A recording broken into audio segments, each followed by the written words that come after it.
Namaste! We are going to be working on our plow pose today, or Halasana.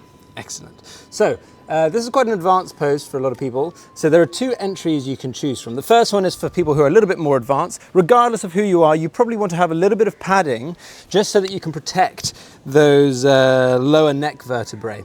If you do use padding, you want to make sure that your shoulders are supported by it and that your head is allowed to hang a little bit freer. Otherwise, you're going to be looking at more neck compression.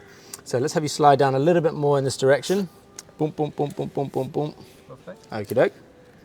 Good. And you can come into the more advanced entry. So you can just fling yourself straight into the posture. Very nice. Good. Come back down real quick and then we'll show people how to get into it if they're a little bit more new to it. So from here you can lift the legs all the way up and then use your hands to help yourself come into that posture. Yeah, bend those knees if you need to. Good.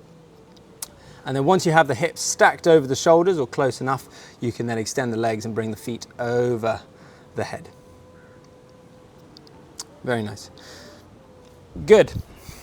So you want to think about keeping weight and tension in the shoulders and arms rather than in the neck. So in Raj's case, he's going to interlock the fingers and he's going to extend his shoulders and press down into the ground. This is going to help him keep tension along this area rather than it all going into the neck. Does that feel good for you? If you have a slightly tighter shoulder like I do, you won't be able to do this quite so well. So you can always just keep supporting your lower back with your hands. Good. But in Raj's case, he won't be doing that.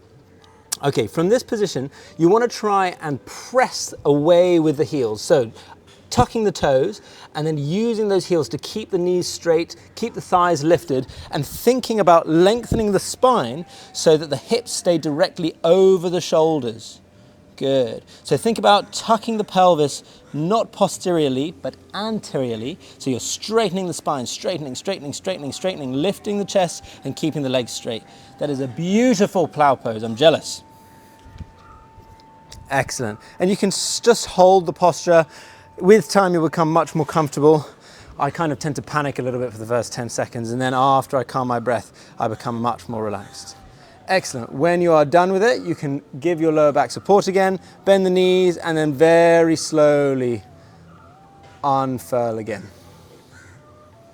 Nice work, man. Enjoy.